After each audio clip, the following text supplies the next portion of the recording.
Again, I found myself wondering.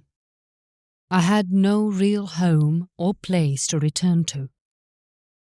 I thought I had that cave, but I was fooling myself.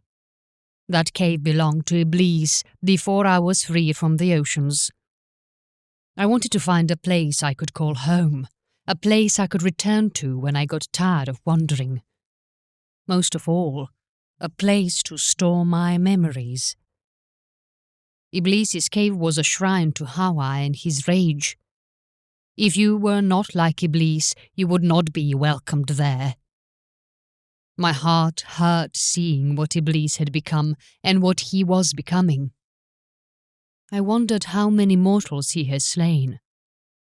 I shuddered as I thought of him drinking mortal blood. Iblis was a monster. Gone was the beautiful jinn of smokeless fire. Gone was my brother, my friend. I wept for Iblis, for he had died in my heart. I knew if I ever saw him again, he would try to kill me. He would be Cain and I Abel, unable and unwilling to harm my beloved brother.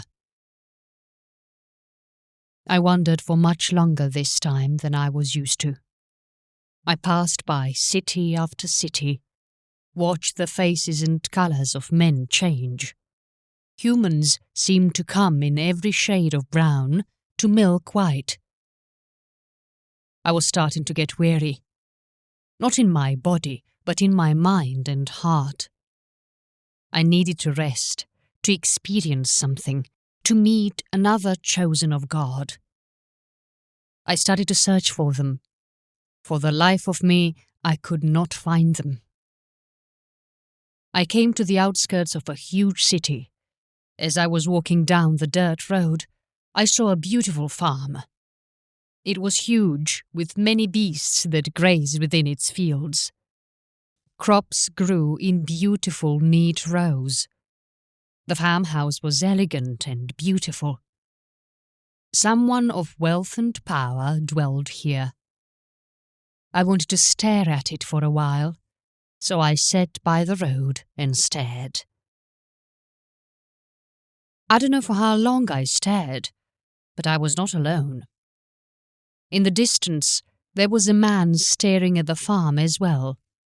He did not seem like the average mortal.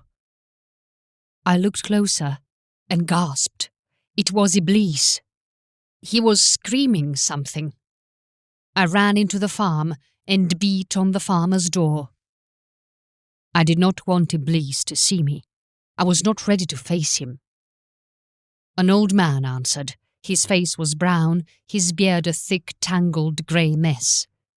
He must have been sleeping, but he smiled brightly.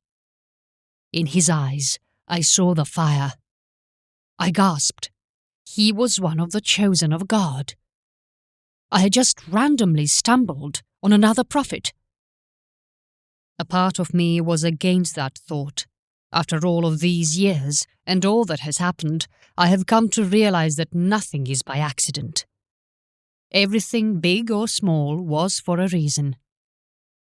The old man's smile never left his tired brown face. "You are different. Come in, child," the man said. I was taken aback. I was never called a child before. I was far older than this old man. It would be fair if I called him a child. Be that as it may, I entered his warm and richly lavished farmhouse. His servants came to me and took the cloak that was wrapped about me. The man saw the rags I wore and shook his old grey head. "Get him some clean robes," the old man said to his servants, his big bright smile never leaving his face. He turned that smile back to me. "Are you hungry?" he asked. "I don't eat," I responded. He looked at me closely. For the first time, his smile faded. His eyes smouldered with heavenly fire. "You are Jinn?" the man asked. I was taken aback. I knew I should not have been.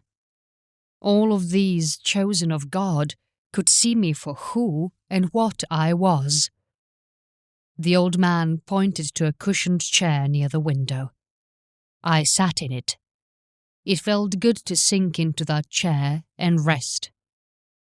"You only praise Allah, Ayyub, because you are rich and fat with his blessings," I heard Iblis scream. "Ayyub?" I asked. The old man looked at me and pointed at himself. He was Ayyub. "It is so easy for one that does not suffer to be thankful, Ayyub.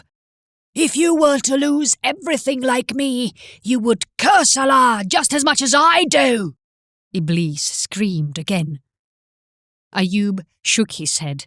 It seemed that he did not believe that he would curse God. I thought of Iblis's words. Iblis used to praise Allah the loudest. He would wake up and sing his Lord's praise in every action he did. He would not have dreamt of cursing Allah. But when everything you love is taken from you, the world seemed different and cold. Things that you never thought you would do, you end up doing. Even if it is for no other reason than to fill that void of pain in your heart and soul with something other than that emptiness. I looked into Ayyub's eyes as he thought about what Iblis said a bit deeper. That fiery smoulder showed a hint of doubt. He was afraid. It was strange to see a prophet of God afraid. He feared that maybe Iblis's words were true. That maybe he only loved God because of all the blessings that God had given him. If he was poor and suffered like so many others do, would he still love God the same way? It would be different for him, for he already has tasted the best of life. Where others who have only known hardship still thank Allah for the gift of life. Ayyub wondered if he took his life for granted. He did not remember the last time he thanked Allah just for waking up or for taking a breath. He always thanked God for his family and all that he has, but never for the simple and most abundant blessing of life. I saw Ayyub weep. Doubt had entered his heart.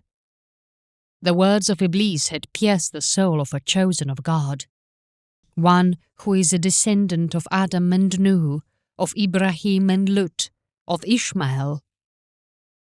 I paused as I thought of my beloved friend Ishmael. Thinking of his passing saddened me. I missed him. His curiosity and wisdom are something I sorely needed in my life. "Ayyub, you don't truly love Allah. You just love what Allah had given you," Iblis mocked. Ayyub wiped the tears from his eyes and prostrated himself on his richly carpeted floor. His forehead was on the plush carpet. "O Rab, Lord, I doubt my sincerity to you. Please take all that you have given me and curse me. If I curse you in return, then I was never worthy of you," Ayyub sobbed. He laid there in that position for hours and repeated the same thing over and over while Iblis hurled mockery and laughter at him. Iblis hated the chosen of God more than anything else. He hated them, and I loved them. He hated them because they had the love of Allah that he once had. I loved them because they were the closest to home I would ever get again. They held a fire in their eyes and souls that was once my entire body. I craved to be near that. I watched Ayyub pour out his doubt and pain to Allah for hours. The sun set and rose, and Ayyub was there, his forehead still on the ground, and he still prayed. The mockery of Iblis was non-stop. He screamed and cursed at Ayyub.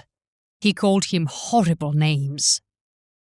Then, out of nowhere, it stopped.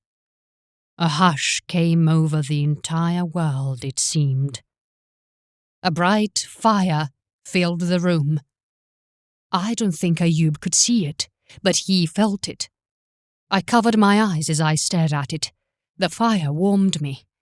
I could feel all of my stress and pain fade away. The fire was beautiful. It shone brighter than Iblis ever had. "Gabriel?" I heard Iblis ask. His voice was hushed and apprehensive. Gabriel was just a ball of fire before me. He had no shape or form. He was massive and took up the entire room. He whispered something to Ayyub and vanished. Ayyub's face went blank. All emotion left it. His brown face turned pale. For a moment I thought he was dead. But then he gasped and fell over, exhausted. He slept on the very plush carpet that he had been begging Allah to curse him on. He slept soundly, almost as if he had never slept before. He slept for hours, and during his sleep I did not hear a word from Iblis. I walked to the window, and I could see him standing outside of the fence, staring. I did not know what he was staring at, but he seemed to see something that I could not. Ayyub groaned and sat up. The fire in his dark eyes was gone. He seemed less than and weak. He clutched his head in pain and rocked back and forth. I saw boils all over his hands and arms. They bled, and pus leaked from them. He took his hands away from his head, and the same boils covered his face. He looked like a monster, like a demon that hid under your bed. He winced in pain. He looked at me. Though the fire was gone, there was still a deathly determination in them. One that you would find in a man who had a point to prove. He tried to stand, but fell in pain. I saw in horror the boils covered his entire body. Many burst as he fell. He screamed. Blood and pus soaked his rich robes he wore. Iblis laughed at Ayyub and mocked him. I wanted to help Ayyub, but I was afraid to touch him. I did not know if those angry boils would spread to me. "Oh, Lord, thank you for this test," Ayyub said through gritted teeth and stood. It seemed our Creator had granted Ayyub his wish. He had been cursed by God. I wondered if that was what Gabriel had whispered to him. It seemed for the first time in Ayyub's life, he was suffering. "Water," Ayyub gasped. He was waiting for one of his servants to bring him a cup, but none came. "Water," Ayyub said again. His voice was a bit stronger. Again no one responded. He walked and stumbled about his rich farmhouse.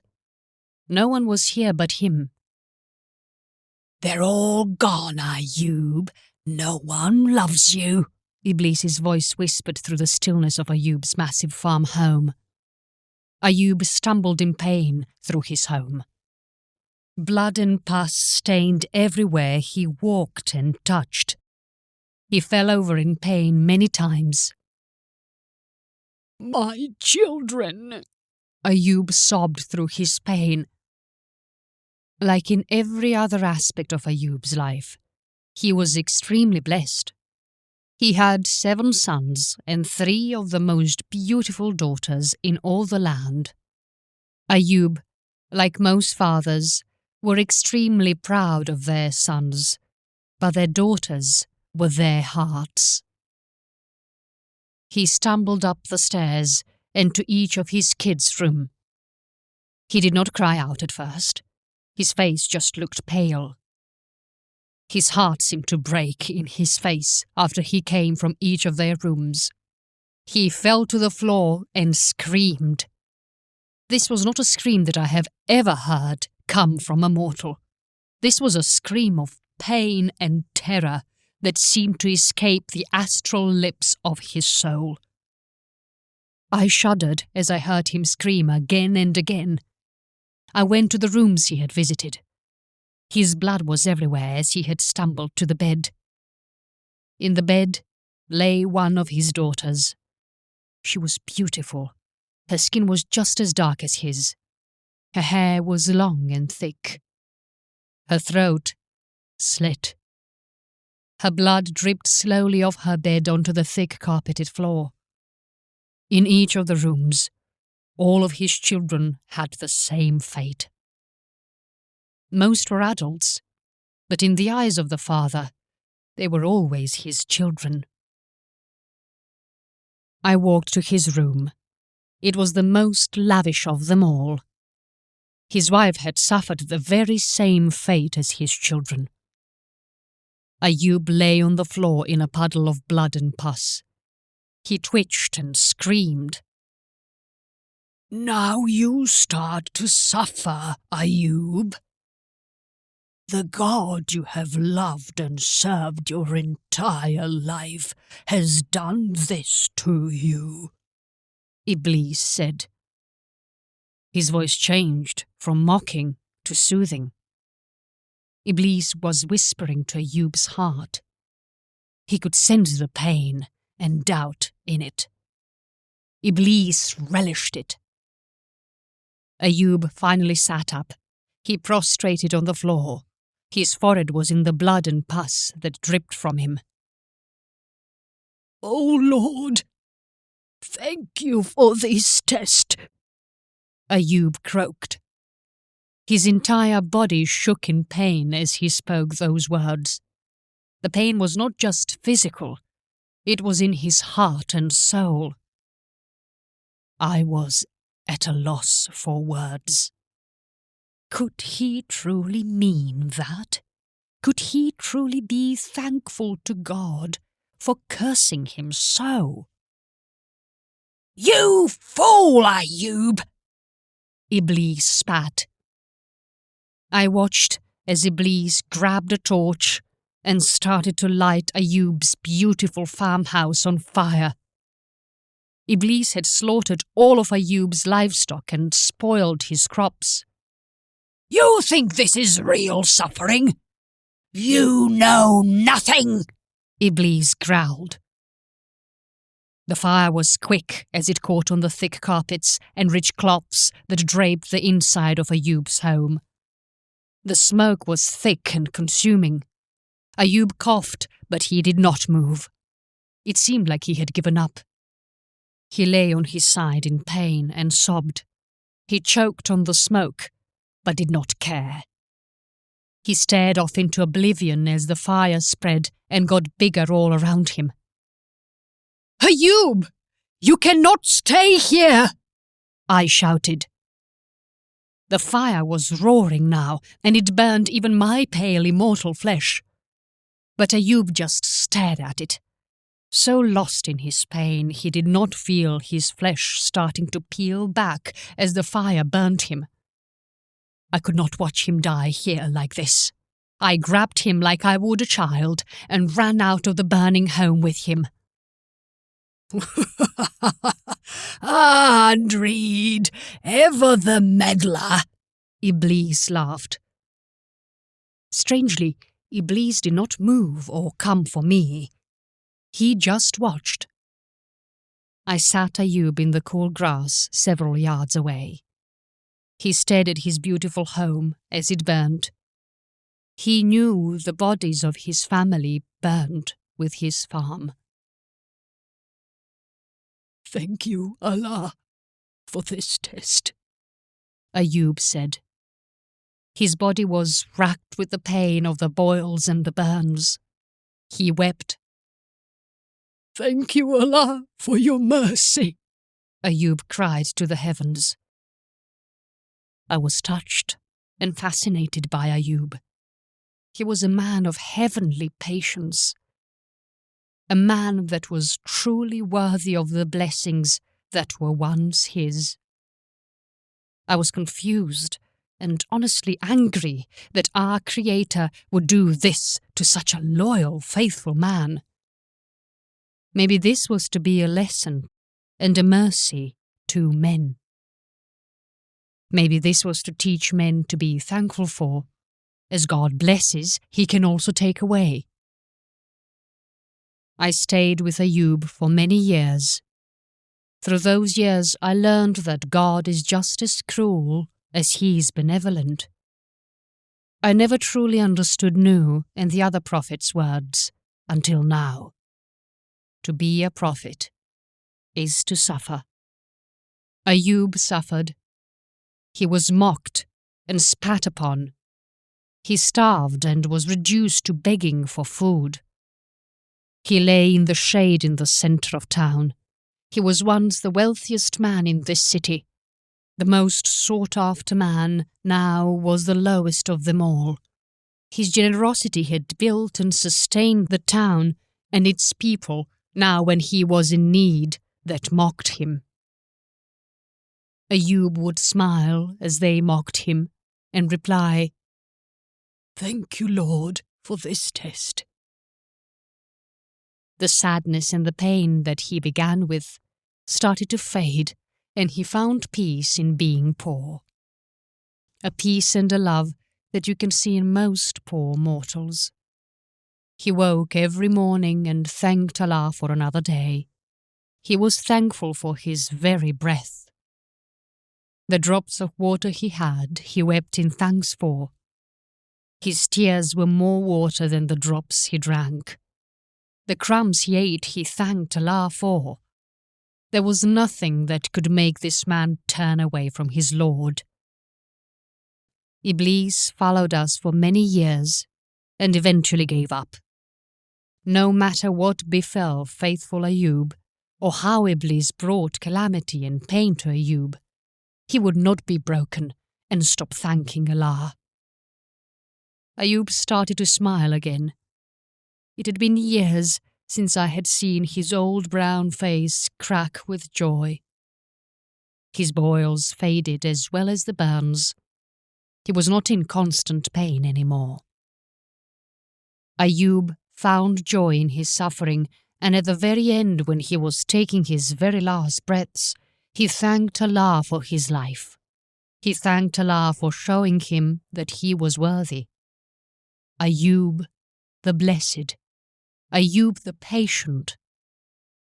Ayyub showed me a part of humanity that I sorely needed to see. He was a tourist in this life, and he lived his life as such. His lavish life and blessings truly meant nothing to him. I watched Ayyub lay down for his last time. He knew he was going to die. He lay in dirt and shit. He stared up at the night sky with a smile on his face. "Thank you, Allah, for this test," he said for the very last time.